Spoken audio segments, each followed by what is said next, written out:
Even in the back end singer, you know, I'm about a good baritone. Yeah, man. Joined by the man Kevin Lyttle. How you doing, sir? Great, man. Yes, brother. Yes, Man. Yeah. So, you know, I want to start from quick start from the beginning, you know, growing up in St. Vincent, you know, pursuing music. What was the music culture like, you know, in the time growing up for you? Well, you know, St. Vincent is like any other island, man. You know, we love the dance big time. You know, all the little islands like mine, Barbados, Grenada, you know, St. Vincent, Antigua.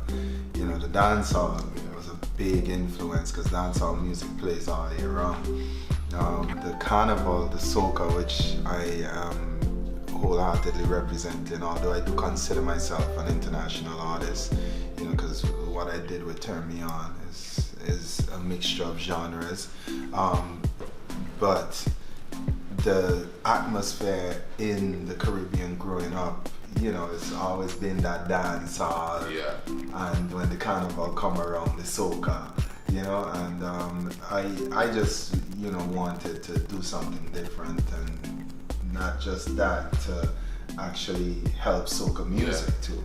I didn't think it would have worked, but it did. Definitely did. Yeah. So what kind of artists were around at that time that was kind of sourcing that inspiration for you in soca and dancehall?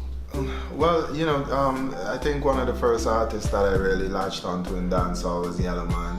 Okay. In the soca, you know, I was very much into the local artists, you know, Beckett, Winston So, the band Touch, which was really a big influence on me because they sang those love ballads in the soca. You know, they were the original Raga Soca in St. Vincent. Raga Soca is a Vinci thing, man. You know, people like Touch had artists like Fafa and Corty Banton who were doing the chanting on the records in the dancehall style. So, you know, you have a soca record, slash soca calypso record mixed with a dancehall artist on it, and we call it Raga Soca. Oh, Raga Soca. Yeah, man. Yeah, those interesting new facts there, you know. Yeah, man. Raga Soca, all that culture. So, you know, you've got quite a very unique singing style. It's quite high pitch, and I wondered how you developed that, you know, vocal style growing up. Wow, a lot of practice, a lot of stones being pelted at my shower, and my house roof being beaten down with stones and stuff from people passing in the road and cursing and yelling and saying, "Oh, you son crazy, just keep singing." And, you know, that I went through it, you know.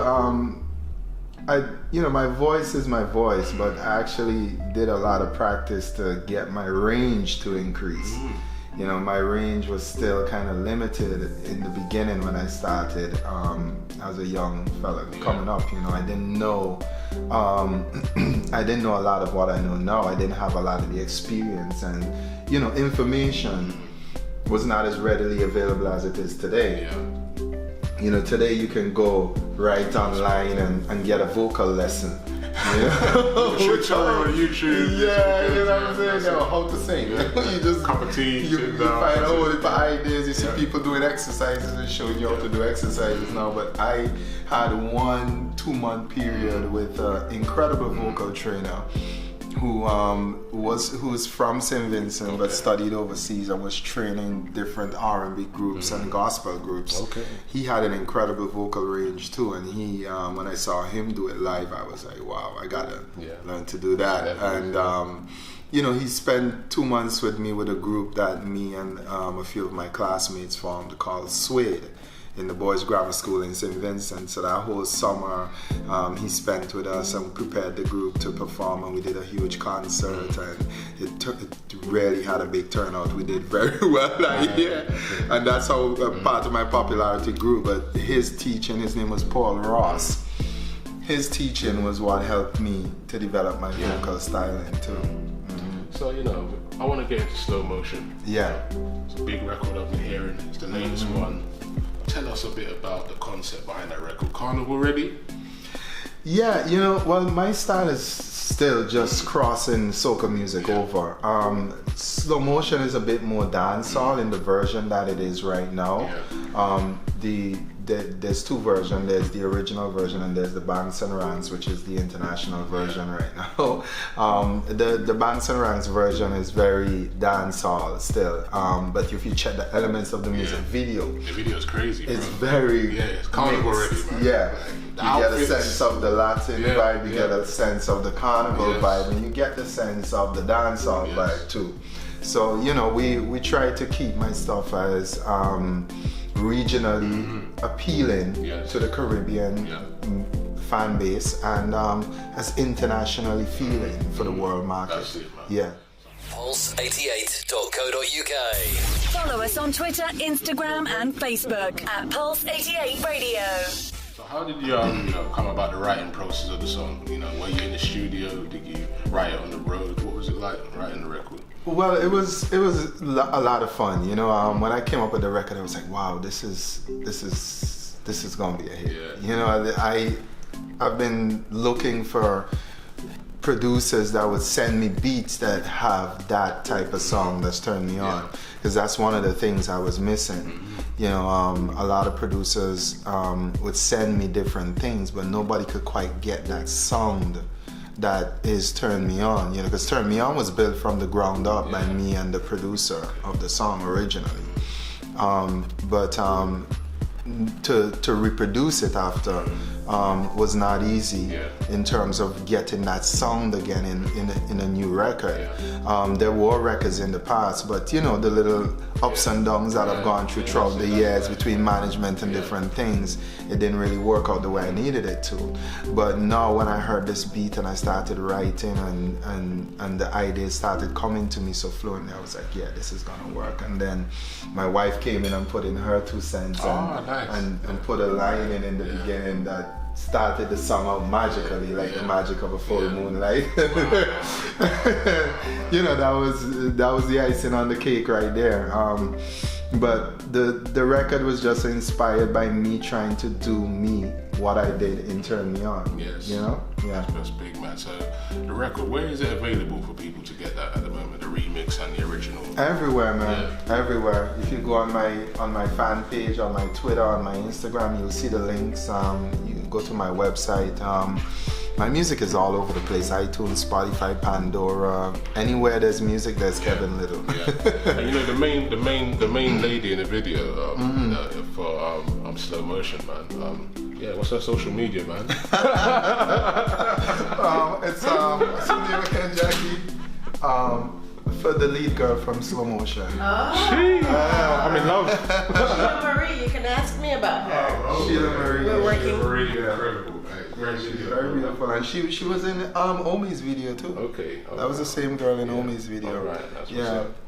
So, tell us about working with Banks and Ranks though. How did that come about, working with them together? Banks and Ranks was brought to me by Ultra. Okay. And actually, Ministry of Sound. Ministry of Sound. They're all one company now, it's all under Sony. So, I'm with Ultra in the US and Ministry of Sound over here in the UK. So, Ministry was the one that took care of the remix with Banks and Ranks. And they're very cool guys. I actually got to speak with them, and they were very excited about the project, and the excitement came out in the way that the job was done. It was very well done, so kudos to them, Yeah, man. So what is your expectations for this record at the moment? Well, we're looking for a Billboard #1, man. We're looking for it to go all the way. It's been a long time. I know a lot of my fans have been sitting, waiting, and frustrated. And, I myself am very excited. I myself have been frustrated with the way that things happened in my career. It's been a tough ride for me. My management went in jail. I waited for my management. They came out of jail. They still went and tried to manage other people and leave me in the wings after I put forward so much loyalty towards them and didn't focus on me. And then a little bit after that, I fired them, and then my mom died. So, I went through quite a few years of ups and downs after Turn Me On, and it took me a while to really organize myself on my own with my wife and family to get myself where I needed to be. to have a hit record again. You know, it's one thing when you're a no name and you make an incredible record, but when you have a name and you make an incredible record, it's like, okay, he's doing what he does, but you know, now you got to figure out how to market it, how to get it seen and heard, because nobody's gonna just say, oh, he's brand new, it's hot, let's just put it there, you know. No, it's like, what are you gonna pay me? Or, you know, you gotta figure things out. It's a different game now, you know. So all those hurdles I had to go through in order to get my second single, because, you know, unfortunately too, I didn't have a major label again anymore. So now I'm on my own, and I'm not from America. I didn't grow up in the industry in that way, you know. So I had to figure all those things out. Okay, and to your loyal fan base, that's been with you from day one up to now, what would you say to them, man, just right now, you know, just a little advice for them, you know, like just on your journey, and I've been missing some of your music, you know? What would you say to them real quick? Well, yo, you know, just keep supporting me, man. I'm not going nowhere, you know. I've got so much music that has already been recorded that is about to be released, so, you know, there's a lot to come this time around, and with the new single doing so well, trust me, there's gonna be 10 singles from Kevin Lyttle coming. It's gonna be crazy, you know. That's what's up. And yo, don't stress yourself. Don't stress yourself, man. Kevin Lyttle got paid for that Chris Brown record. Don't worry yourself. It's all good. Yes. I got my publishing. Speaking of Chris Brown, you know, he's remixed, you know, Turning Me On. Yeah. He's got a new record. What's it entitled again? It's called Questions. It's called Questions. He's really done a nice version of the classic record that, you know, I had many memorable times with, you know. Tell us how that come about. How did that happen, bro? Well, they reached out, and you know, I heard Chris playing a little piece of it on Twitter. He was doing his graffiti stuff, you know. I think he's a really cool kid, you know. You know, people have their ups and downs, and he's been through his ups and downs too, you know. And you know, he reached out to me finally this year, and his management sent over to my management the request to clear the record, and offered me my publishing and everything on the record, and we approved it. You know, we got to hear it before everybody else. So hey, you now hearing it, and a lot of people are writing me on Twitter, Kevin Lyttle, did you hear this? Yo, I heard it before it was even heard.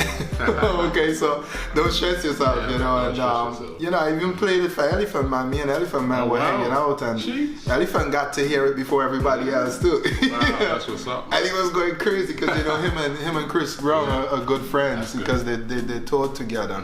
And he was like, yo, he said, play it again. He said, yo, you see that part when say about pum something like Angel does. That bad, yo.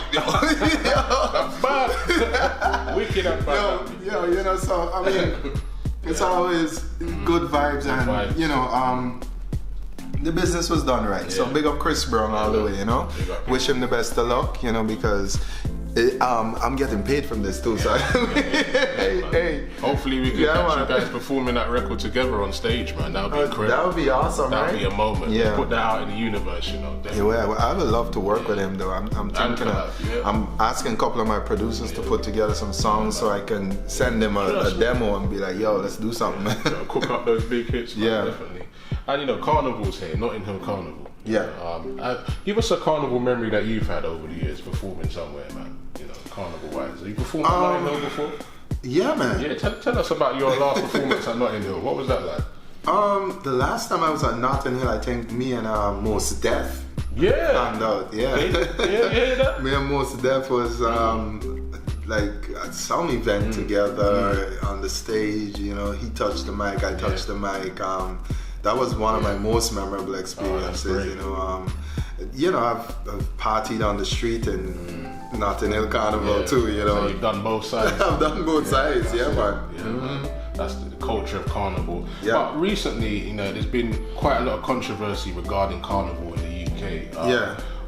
You know, in the future, it looks like they possibly want to move carnival into a park. What are your thoughts of them moving the carnival from its original location all over the years to a park? What's your thoughts on this, man? Because for safety control purposes. Well, the thing is, these countries are so much bigger than the Caribbean countries, and the rules and regulations in these major countries are a bit more stringent, and when they see things can become dangerous for the general public, they try to control it. And I'm just giving them the benefit of the doubt here because, Carnival can get crazy. We all know. It's not like a regular parade where they can really keep everybody together in one section all the time. We get crazy. We mash up the bands and we run into the bands and everybody on the side just gets on the street. So it becomes one big bacchanal on the road. So, I mean, in respects to them, maybe it's a safety thing, but, I don't see Caribbean people letting that stop them from enjoying themselves.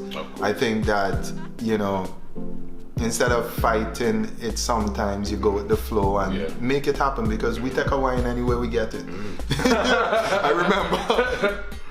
I remember Carnival in the Grenadines in Union Island, in my country, St. Vincent and the Grenadines. We have a little island called Union Island. It's a very small island.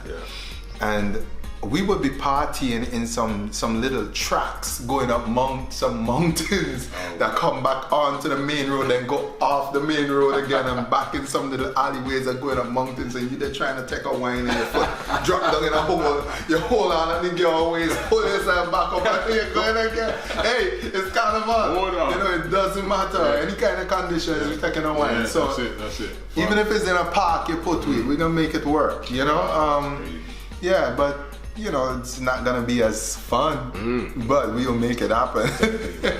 Yeah, man. So, I wanna know, you got an album coming or EP or something coming soon? Yeah, well, the single right now is what we're focusing on. In terms of an EP, I think I'm more focusing on making sure my second single is gonna be hot. And I do have a really hot second single. I also have a song with Fat Man Scoop and them that I'm working on called Island Girl. It's really hot too. Another single called Flames on Fire that's really hot, produced by John FX. So we've got a lot of great stuff to come. We look forward to hearing that. Man. Look forward to hearing that music worldwide. Pulse 88 Radio. Tell us, give us 3 of your top world artists from different countries. 1, 2, 3 different countries that you know that you would love to possibly work with one day. Well, definitely Chris Brown. USA. Wow. Stevie Wonder. I mean, I'm already working with Chris Brown right now, right? Because it's already there, so it already comes, right? We've got to hit 2 more countries though, different artists. Different artists.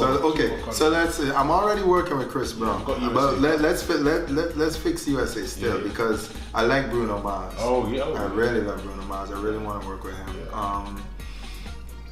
The UK, I think Craig David. Oh wow. Yeah, I can see that working, man. Yeah, a lot of people have told me in the beginning when I come out I sound like Craig David too. So, and I'm a big fan of Craig David. His first album, I still have the CD at home in my country. You're born to do it, right? The first CD, I still have that, all the songs on that CD. I used to listen to that CD all the time. If I went, when I went to America, like I literally took that CD around in St. Vincent and was like, yo, did y'all hear this?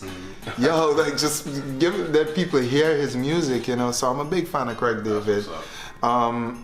And one more, man. Let's think.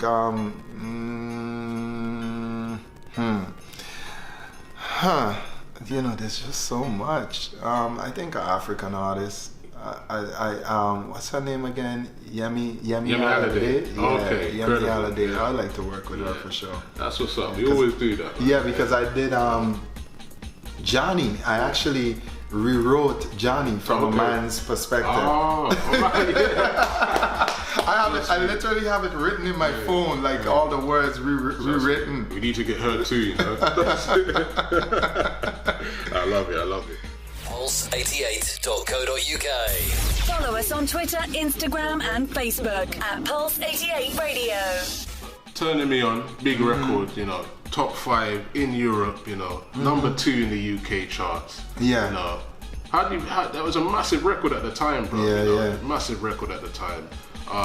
And also, it was a record, you know, that I feel that, wow, man, I had some great moments in the club. Yeah, you know? a lot of babies, took a lot right? of phone numbers. There's a lot of babies. A lot of generations have been made. Yeah. Like, you know, number 2 really should have been number 1 really. But you know, 7 weeks in the charts. How do you feel about all of that, man? It was a mental time though. Let's take you back to that time. Yeah, I mean, it was great. I mean, we sold 1 million records the first week in the UK. No one ain't doing those numbers no more in this day and age. Times have changed. Sold literal records, 1 million the first week. Real physical copies. And you know, the record stayed at number 2 for 7 weeks, which I had a problem with, because I was like, yo, I'm staying at number 2 and everybody else is coming up and going to number 1 and falling off the next week, and I'm still at number 2.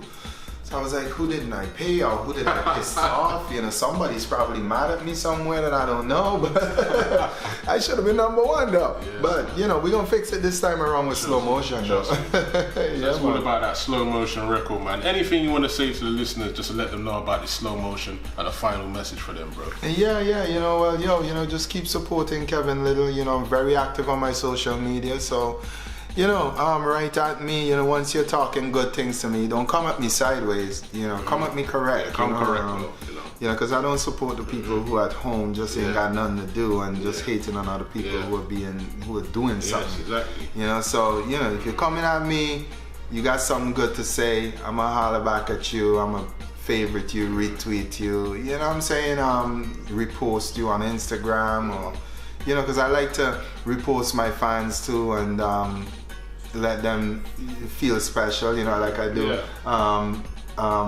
I love my fans. Every day I do a post, I love my fans. You know, when my fans do dances to my songs or something, I repost it on Instagram. And you know, on my Facebook page too, I repost stuff, and I favorite my fans' comments and all of that too. So, you know, get at me, I'm there. Yeah? Dan Blake, Kevin Lyttle, Music Worldwide, Pulse 88, man, we out.